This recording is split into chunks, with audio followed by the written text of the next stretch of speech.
Mourning in Manchester this evening following the sudden death of Northern Caribbean University NCU Vice President of Student Affairs Dr. Newton Cleghorn.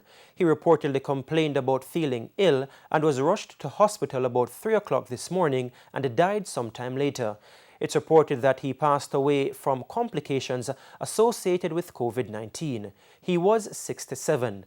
Pastor Francis West says it's also a blow to the Mandeville Seventh-day Adventist Church community where Dr. Cleghorn was an ordained minister. Many persons have been shocked, crying, and as I said, we have to be consoling some.